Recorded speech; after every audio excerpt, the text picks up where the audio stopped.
반갑습니다. 반갑습니다. 잘 지내셨어요? 네.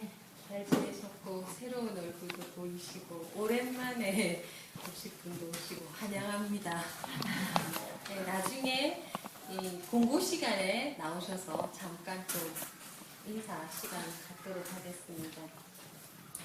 네, 지난주까지 저희가 일상을 여행처럼 하루를 축제처럼 굉장히 듣기만 해도 기분 좋은 주제로 그러니까 선의 핵심이 되고 마음 공부의 핵심이 된다고 볼 수 있는 두 가지를 살펴봤습니다. 그래서 오늘 또 복습을 잠깐 해보자면은 우리 인생은 정말 일생이 여행이고 하루가 축제인데 과거에 대한 후회, 미래에 대한 두려움, 가지지 못한 것에 대한 애타게 구하는 갈구 이런 모든 것들이 우리의 하루의 축제를 망치고 일상을 늘 버거운 짐을 안고 너무나 무거운 짐에 시달리면서 그렇게 살아나가고 있기 때문에 그런 모든 짐을 내려놓고 그런 욕심과 집착을 내려놓고 여행하는 심경으로 우리의 일상을 살아가자. 그리고 우리의 하루를 축제처럼 빛나게 살아가자. 그렇게 못할 이유가 없다고 말씀드렸습니다. 우리의 하루는 정말 인간으로서의 하루는 세상에 수많은 생명이 있는데 우리는 어찌다행 사람의 몸을 받아서 우리가 원하는 삶을 주도적으로 끌어갈 수 있는 영지가 있죠. 영지. 이 지혜가 있기 때문에 그렇게 할 수 있으니까 우리가 그동안 바깥으로 구해서 또는 구해지지 않는 것을 억지로 구해서 그렇게 애타게 구하던 어려움에서 벗어나서 주어진 것에 만족하고 감사하면서 또 우리 삶에 다가오는 모든 인연들을 내 삶에 찾아온 축제에 초대받은 손님과 같이 환대하면서 용서하면서 사랑하면서 그렇게 살아가자는 말씀을 드렸습니다. 그래서 이제 일상을 여행처럼 하루를 축제처럼 살아가려면은 참 멋진데 잘 안 되는 것 같다 그 말이잖아요. 잘 안 되는 것은 사실은 제가 항상 쓰는 표현 중에 하나가 심약하여 그래요. 심약하여. 마음이 약해서 흔들리고 마음이 약해서 욕심을 부리고 마음이 약해서 집착을 하고 그렇게 해서 우리가 원래 의도했던 내 행복을 위해서 사실은 욕심 부리고 집착하고 걱정하고 하는 거잖아요. 그런데 원래 우리의 의지와는 우리의 바램과는 반대로 간다는 거죠. 그렇기 때문에 어떻게 해야 되느냐면은 마음에 힘을 갖추어서 내가 원하는 삶으로 바로 나아갈 수 있도록 해야 된다는 거예요. 그래서 오늘은 그 마음에 힘을 갖추는 핵심이 뭘까? 저는 지혜라고 보거든요. 특히나 불교, 원불교는 이 깨달음과 은혜의 중도예요. 깨달은 만큼 은혜가 보이고 은혜를 실천하면서 행복하게 사는데 사실은 목적이 있는 가르침이라고 할 수가 있어요. 그래서 오늘 작은 깨달음을 모아 이소성대는 깨달음에도 예외가 없다는 생각이 들어요. 그래서 작은 깨달음을 모아서 한 방울 물이 대해 장강을 이루듯이 우리의 작은 깨달음을 일상에서 내 깨달음을 모아 큰 깨달음을 이루고 행복하게 불필요한 고통을 줄이고 그렇게 살아나갈 수 있는 그런 방법에 대해서 한번 같이 공유를 해보겠습니다. 그래서 우리가 깨달은 만큼 행복할 수 있다. 저는 그런 생각을 해요. 그럼 아니면 어리석은 만큼 괴롭다. 이 반대가 그렇게 되더라고요. 그래서 이 깨닫는다라는 것은 꼭 부처님과 같은 어떤 그런 깨달음이 아니라 우리가 모르는 거 또는 잘못 알고 있는 거 또는 제대로 보지 못한 거 이런 것들을 제대로 봄으로써 우리가 삶 속에서 부딪히는 모든 것들에 대해서 사실은 자유를 얻을 수가 있어요. 모르던 걸 알면 쉬워지잖아요. 어릴 때 자전거 타는 것을 한번 배워놓으면 평생 가잖아요. 그런 것처럼 우리가 깨달음을 어떤 방향이 됐든지 작은 깨달음을 모으면은 그 작은 깨달음 하나 얻는 만큼 내 삶이 자유로워지고 행복해진다는 거예요. 근데 사실은 왜 작은 깨달음을 제가 말씀을 드리냐면, 저희가 종교에 입문을 하거나 출가를 하거나 그럼 막 초발심으로 막 하늘을 뚫을 것만 같은 신심과 공부심이 막 나서 막 한 번만에 해결해 버리려고 하는 게 있어요. 저 같은 경우에도 이제 19살, 20살에 청부를 왔잖아요. 이제 출가를 한다고 원불교학과에 딱 들어왔어요. 계속 대종사님하고 비교하는 거예요. 난 이제 출가를 했고 대종사님께서 26세에 깨달음을 얻으셨으니 나는 25세에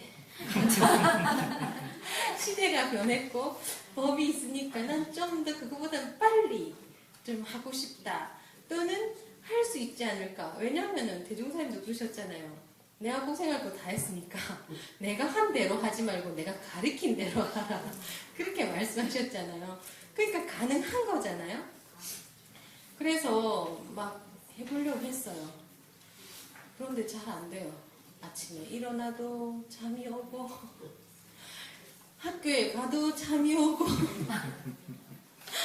저 같은 경우에는 아침잠이 많은데 너무너무 힘든 거예요. 그래서 학교 가면은 교수님의 수업 시간이 목소리가 자장가인 거예요.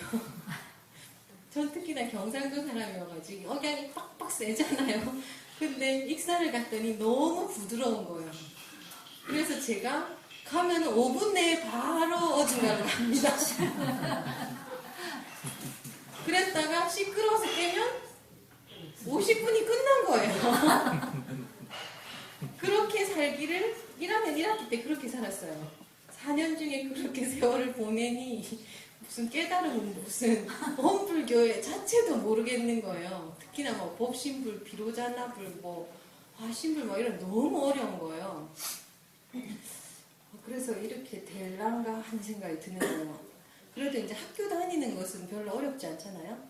뭐 공부하면 되고 아무리 수업 시간 졸아도 책 보면 되고 이렇게 해가지고 졸업을 무사히 했어요. 졸업을 무사히 하다 보니까 나이가 벌써 다 먹어버린 거예요. 23살, 4살이 되잖아요. 부교물을 또 나갔잖아요. 부교물 나가니까 부교무의 현실은 어렵습니다. 이 부교무의 이 현실을 통과하고 나서 10년 지나면 괜찮아져요. 그런데 처음 부교무 나가가지고는 저는 너무 많이 울었어요. 혼자서 짐 찾으러 가도 서러워서 울고 맨날 밥 해야 되니까 막 겨울 되면 손이 터가지고 이 손끝에서 막 피가 나고 그러는 거예요. 밥을 해야 하니까. 그래서 야 이게 구도의 길이었단 말인가. 이게 성직자의 삶이었더란 말인가. 못하는 거 아닌가 막 그런 생각이 드는 거예요. 그래서 도저히 교당에서 밥만 하면서 살다가는 나의 이 구도의 여정은 너무 어렵다 이래가지고 발언을 해서 총부로 들어갔어요. 그렇게 해서 이제 가가지고 산책을 하고 좌선을 하고 기도를 하고 이제 성탑이 있으니까 꼭 밥 먹으면 이렇게 꼭 성탑을 이렇게 한 바퀴씩 도는 거예요. 그러면서 자꾸만 26살이 가까이 오고 있다는 게 엄청난 중압감으로 작용을 하는 거예요. 계속해서. 그렇게 해가지고 이제 그 송대라고 하는데 성탑 뒤에 가서 이제 좌선을 하는 거예요. 저는 아침에 좌선을 하면 집중이 잘 안 돼요. 그렇게 해서 저는 오후에 좌선을 하는 거예요. 4시경에 하는 거예요. 4시경에. 성탑 뒤에 가서 좌선을 탁 하면은 느낌이 좀 오는 거예요. 완전히 어디에 있는지도 알겠고. 나를 잊어버린 뭐라. 나를 정말 잊어버리는 그런 게 조금씩 느껴지는 거예요. 그래서 다시 확신을 갖는 거예요. 나도 전생부터 닦은 사람이 됐다. 그러니까 너무 실망하지 말고 좌선으로 한번 해보자. 그런 생각을 하게 됐어요. 아침 좌선은 좀 어렵고 해도 그냥 몸만 앉아있는 수준이지 별로 느낌상으로는 별로 좋지가 않았어요. 몰입이 잘 안 되더라고요. 저 같은 경우에는. 출근을 하고 퇴근을 한 이후에 저녁 시간을 이제 몰아 가는 거예요. 그래서 그때부터는 제가 기차를 타든 버스를 타든 허리를 구부리지 않았어요. 항상 반듯한 자세. 왜냐? 좌선을 해야 하니까. 항상 반듯한 자세로 이렇게 앉아 있으니까 기차를 타면 막 음식이 날아와. 뭐 이렇게 누가 갖다 줘요. 저 뒤에서 갖다 드리랍니다. 밥도 오고 막 음료수도 오고 막 그러는 거예요. 교무님이 반듯하게 앉아 있는 모습이 저 교무님 그래도 공부를 열심히 하나 보다 그런 생각이 들었나 봐요. 그래가지고 막 도시락도 갖다 주고 음료수도 갖다 주고 누가 갖다 줬는지 몰라요. 하여간 뒤에 있는 분들이 갖다 드리란다면서 갖다 줘요. 저는 쳐다도 안 보고 그냥 먹었습니다. 그래서 누가 줬는지도 몰라요. 그렇게 하면서 항상 반듯한 자세. 허리를 구부려요. 왜냐면은 단전주잖아요. 원불교 좌선은. 그러니까 항상 단전에 기운이 모아지도록. 그러니까 항상 그 단전주로 무시선을 하려고 저는 생각을 했던 거죠. 그렇게 했어요. 근데 그것만으로 좀 부족하다는 생각이 들었어요. 그래가지고 제가 좀 외도를 잠깐 했습니다. 4년간 외도를 좀 했습니다. 왜냐면은 대종사님께서 가르쳐 주신 방법대로 하라 했는데 할 게 너무 많은 거예요. 정신수양사, 알리연구, 작업주사, 정기훈련, 상시훈련 너무 많은 거예요. 그래가지고 저는 하나로 뚫어보자 이제 그런 생각을 했던 거예요. 그래서 잠깐 외도를 하면서 하루에 이제 처음에는 2시간 좌선, 좀 이따 4시간 좌선, 좀 이따가 방학 같은 데는 8시간에서 10시간 좌선. 네, 어떻게 교무님 그게 가능해? 이렇게 하잖아요. 가능해요. 석사 과정이었기 때문에 방학 때 공부를 작파하고 본인의 신분에 걸맞지 않게 책은 방학 때면 딱 덮어버리고 올인하는 거예요. 좌선에만. 그렇게 하면 하루에 10시간도 할 수 있어요. 눈 뜨고 있는데 막 하는 거예요. 그렇게 하고 이제 다시 그 학교를 가게 되면은 학교 가는 시간, 수업하는 시간 빼놓고 또 좌선을 하면 돼요. 거기다가 수업 시간에 또는 뭘 할 때마다 항상 단전주를 하면 되는 거예요. 그래가지고 이제 좀 해봤어요. 많이 해봤어요. 열정도 많겠다. 마음도 급하겠다. 막 했잖아요. 그런데 깨달았어요. 시간이 지날수록. 사자가 빠져나간 굴에, 호랑이 빠져나간 굴에, 만약 굴이 있다면, 내 머릿속이 굴이라면, 사자, 호랑이 빠져나간 굴에 토끼가 논이는구나. 이 감상이 딱 들었어요. 왜냐면은, 우리가 좌선을 하면은 처음엔 잡념이 거칠어요. 거친 잡념이. 말하자면 누구한테 뭐 속이 상했다라든지, 뭐 잘못한 거라든지, 또는 뭐 하여간 일상사에 부딪히는 그 조그만한 것들이 크게 부풀려져가지고 그런 것들로 이렇게 거친 번뇌로 우리가 생각을 하게 돼요. 머릿속에 이렇게 딱 생각이 들잖아요. 그럼 이건 이랬어야 되는데 저건 저랬어야 되는데 그 사람은 그렇게 하면 안 되는데 난 이랬어야 되는데 앞으로 뭘 해야 되겠다 막 이런 생각이 계속 그러니까 우리 일상사에 그 부딪히는 그런 경계들이 잡념으로 해가지고 이게 막 계속 떠다녀요. 그런데 이런 것들이 이제 점점 이제 생각을 하는 거죠. 그런 것들이 크게 중요하지 않다. 그런 것들이 내 인생에 그렇게 중요하진 않다. 그런 생각을 하면서 이제 점점 고요하게 하고 그 다음에 좌선을 많이 하면 첫 번째로는 경계 자체가 줄어들어요. 왜냐면 사람도 안 만나지 책도 안 보지 그러는데 경계 자체가 안 생기는 거죠. 말하자면은. 그래서 사실은 좌선에는 그 의미도 있는 것 같아요. 몸의 움직임, 안이비설신의 그 육근 동작을 멈추고 앉아서 경계를 끊는 거예요. 아무래도 사람 만나면 그 사람이 나를 칭찬할 때도 있지만 기분 나쁘게 얘기할 때도 있는 거 아니에요? 또 누굴 만나면 남 잘 된다는 얘기를 들으면 또 배가 아플 수도 있는 거 아니에요? 뭐 기타 등등이 사람을 만나서 이렇게 잡념이 생기는 부분이 많단 말이죠. 근데 딱 멈추고 앉아버리면 일단 그런 경계가 줄어들어 버리죠. 경계가 줄어들게 되면은 그래서 큰 경계, 그러니까 그 호랑이 사자 같은 큰 경계, 나의 12이해나 또는 그 나의 감정적인 그런 문제들이 가버린단 말이죠. 그럼 이제 뭐가 하냐? 조그만한 게 이제 들어와. 그래 동동동동 떠다니는 게 미세유주라고 하잖아요. 추중번뇌라고. 그러니까 이게 조그만 거친 거에서 이제 점점 조그만한 것을 이제 내려오는 거예요. 그럼 무슨 갑자기 잘 있는 우리 조카가 건강하게 잘 있는가? 또는 옛날에 갑자기 잘못했던 일이 생각이 나고 얼굴이 갑자기 화끈해진다던가 또는 이렇게 아주 조그마한 것들 있잖아요. 내 일상사하고는 직접적인 연관은 없는데 이 조그마한 것들이 왔다 갔다 하는 거야. 그러면서 네버 엔딩. 사람들은 좌선을 많이 하면 밤하늘에 별이 빛나지 않는 까만 밤하늘과 같은 원정 무별의 진경을 맛보리라 이런 기대를 하게 돼요. 사실은 저도 그런 기대를 했단 말이에요. 근데 그런 상태는 오지 않고 뭔가가 살아 숨쉬는 거예요. 그래서 제가 도대체 왜 이럴까 생각하다가 어느 날 깨달았어요. 땅을 보고 알았어요.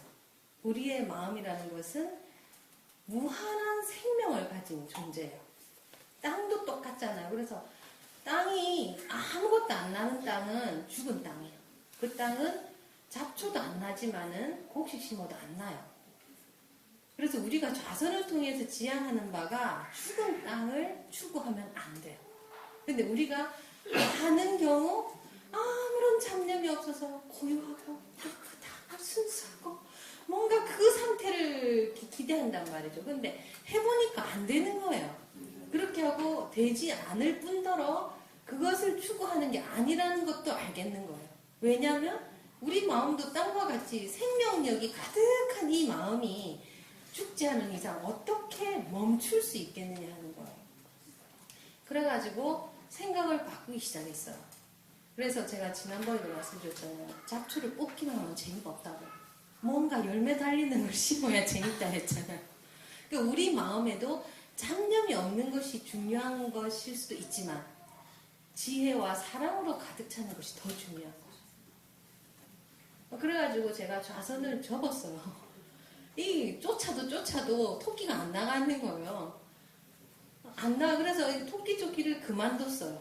그만두고 작은 깨달음주의로 바꿨어요. 그렇게 하는데 4년 걸렸어요. 4년 동안 완전 올인했었어요, 사실은. 그래가지고 뭐 다른 게 별로 중요하지 않은 거예요. 노는 것도 안 중요하지, 뭐 맛있는 거 먹는 것도 안 중요하지, 공부를 해서 성공을 하는 것도 안 중요하지. 계속 그렇게 해봤는데 안 돼서 이제 작은 깨달음주의로 바뀐 거예요. 왜? 제가 우리 동창들한테 그랬대요. 3년만 기다려봐. 제가 맨날 좌선을 하니까 명절 때 식구들 모이잖아요. 저 혼자 앉아있어요, 옆에. 좌선한다고. 그러니까 저희 언니가 그러잖아요. 가만 놔둬라. 남동생 보고. 작은 누나 곧 빗자루 타고 날아다니고. 저희 언니도 교무님인데 저희 언니는 정말 원불교적인 공부를 하는 스타일이에요. 근데 저는 뭐 좀 특별하고 좀 쉽고 좀 빠른 거 없나 뭐 이런 거를 좀 추구하는 거예요. 그래가지고 저희 동창도 맨날 놀려요. 3년만 있어봐 그랬는데 그 후로 10여 년이 지났다나. 네, 그렇게 맨날 놀리는데 해보니까 좀 깨달은 거죠. 그게 아니라는 거. 그러니까 옛날에 누가 예화 있잖아요. 그렇게 막 벽돌을 가니까 뭐 하냐니까 거울 만들려고 한다고 하니까 벽돌 갈아서 거울이 되냐. 그러니까는 니 그렇게 백날 앉아있다고 부처되는 줄 아냐. 그렇게 얘기했다고 하잖아요. 그걸 이제 제가 깨달은 거예요. 그렇게 앉아있어봤자 빗자루 타고 날지도 못하고 잡념이 없어지지도 않는다. 그럼 어떻게 해야 되느냐. 한 방에 모든 것을 걸 수는 없겠다는 걸 깨달은 거예요. 한 방에 모든 것을 걸면 어떻게 되겠어요? 인생을 다 걸어야 되잖아요. 인생을 다 걸고 죽을 때 됐는데 이게 아닌 것 같으면 어떻게 돼요?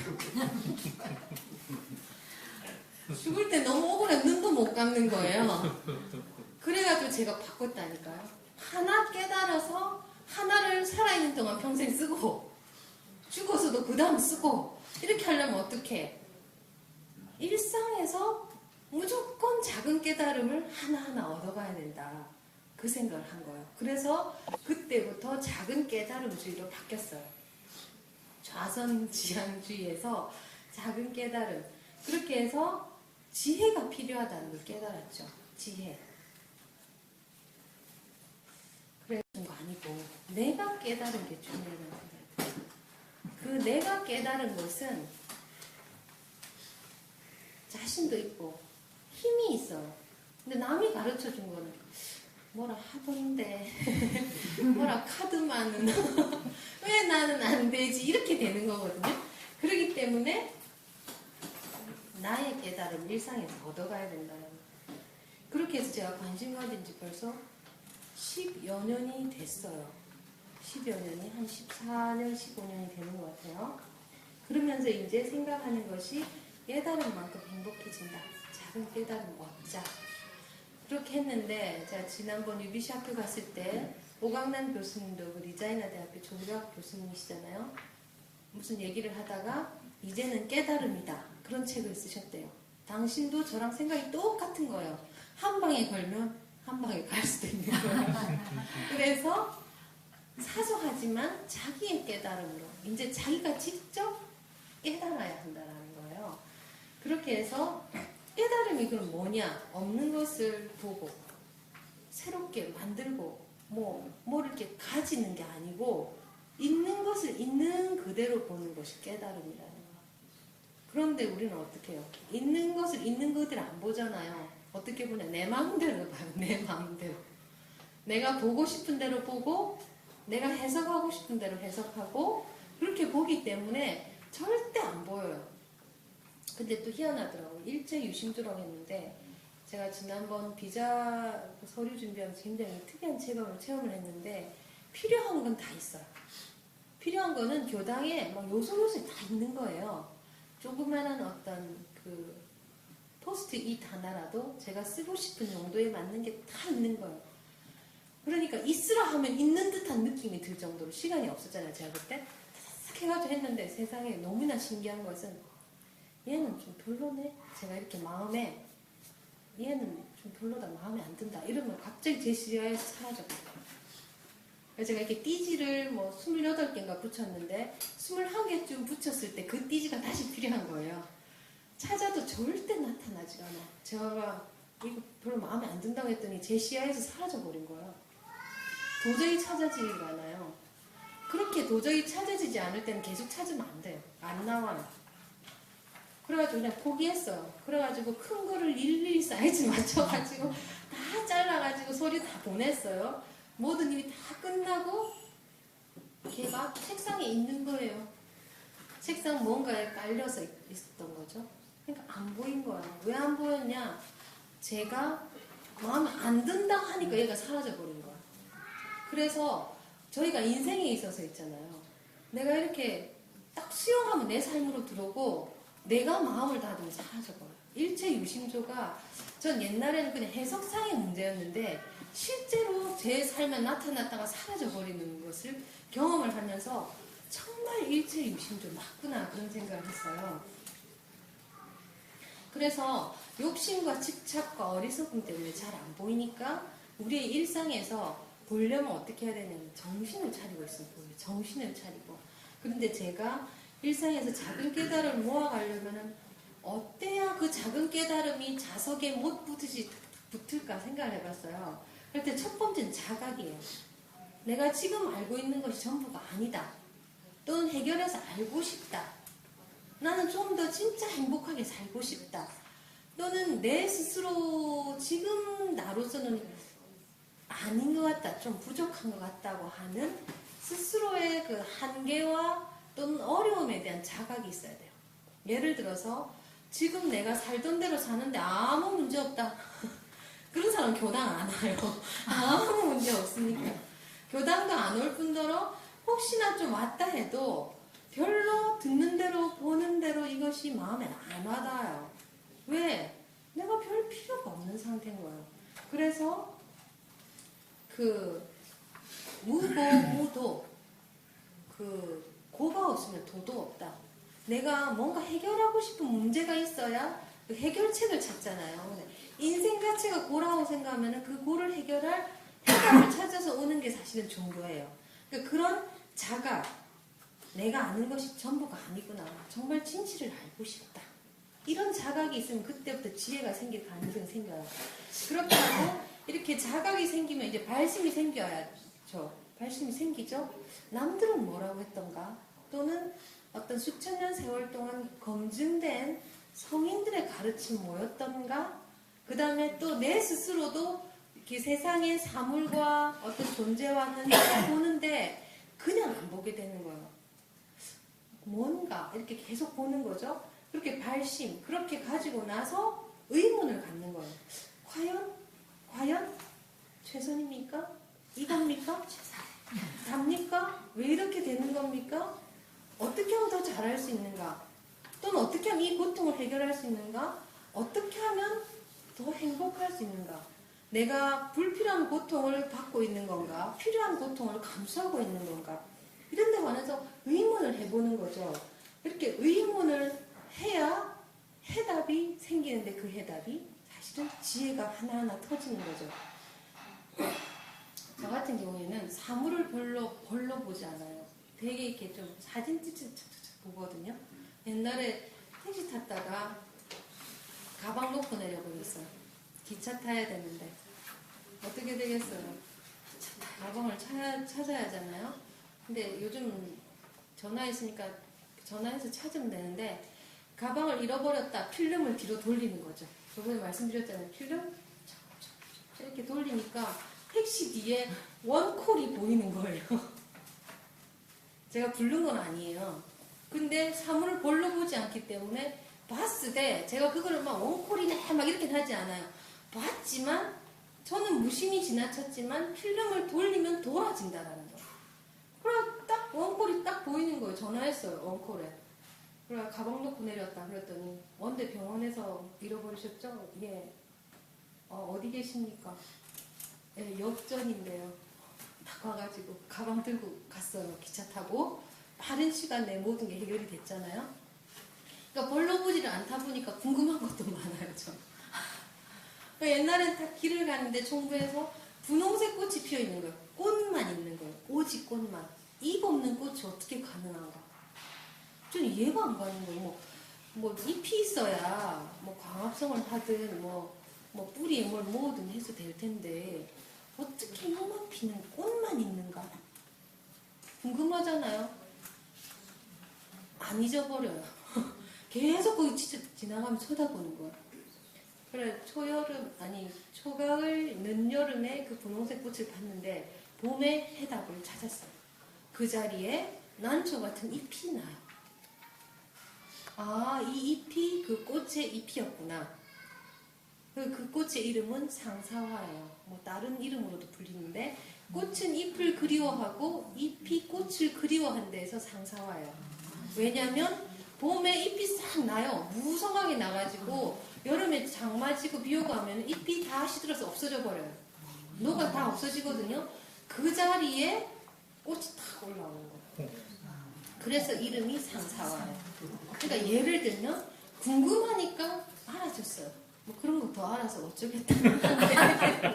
그렇게 물어본다면 뭐 모르겠지만 하여간 그렇게 알아준다는 거죠. 기쁨이 있어요, 사실은.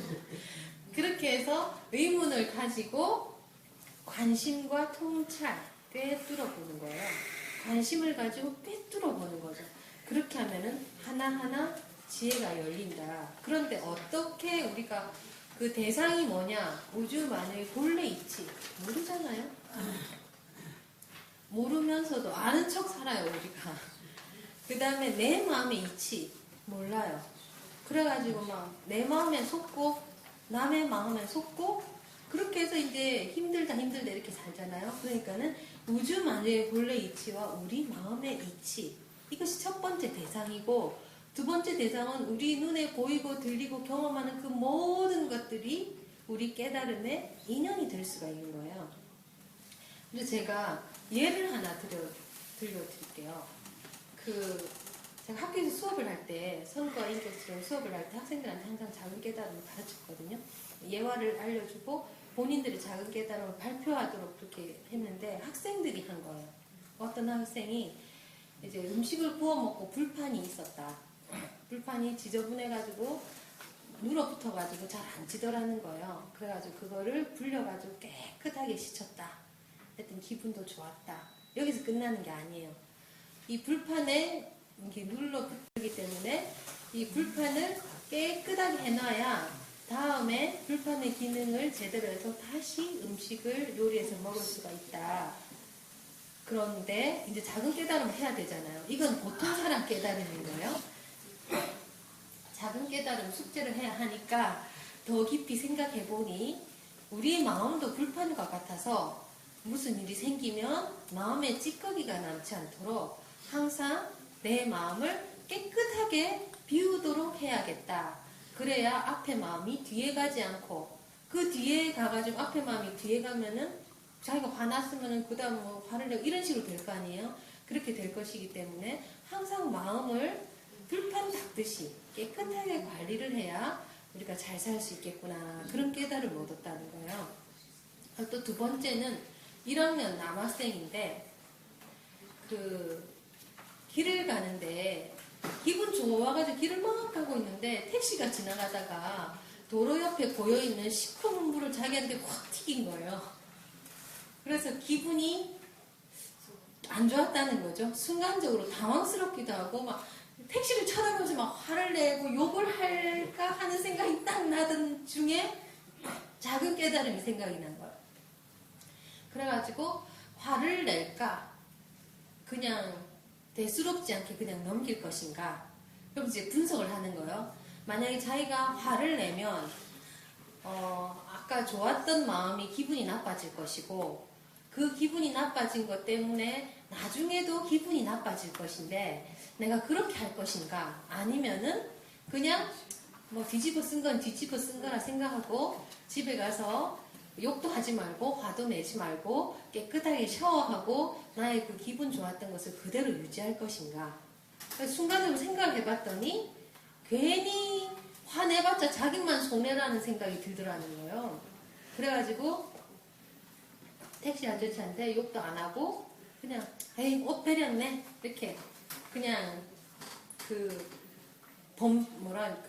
그냥 뭐 쉽게 간과하고 그냥 집에 가가지고 옷을 싹 갈아입고 샤워를 하고 옷을 싹 갈아입었는데 기분도 계속 좋으면서 괜찮더라는 거예요.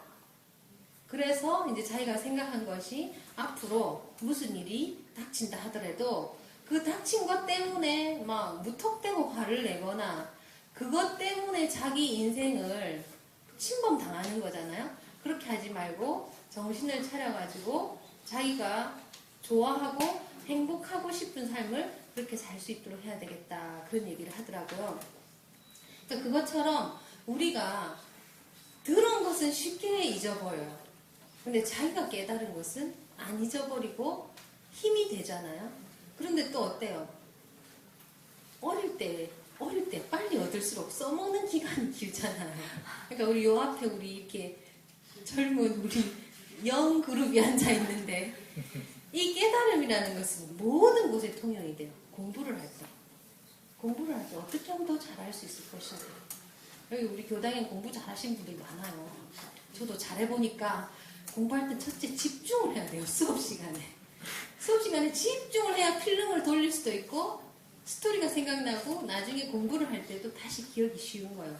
일단은 그때 집중을 해야 된다라는 거고 뭐 기타 등등이 있잖아요. 그러니까 공부를 할 때나 사랑을 할 때도 마찬가지예요.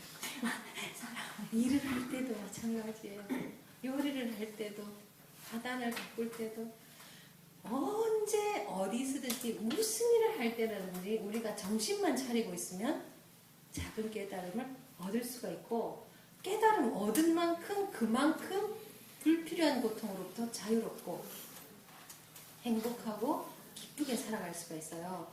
그러니까는 우리 교도님들께서도 작은 깨달음을 모아 큰 깨달음 만드셔서 행복하시기를 기원드립니다.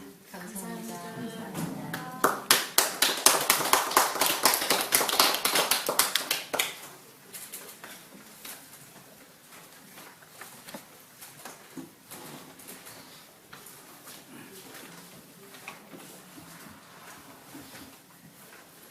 말씀 잘 들었습니다. 다음에는 청가입니다. 청작 청가.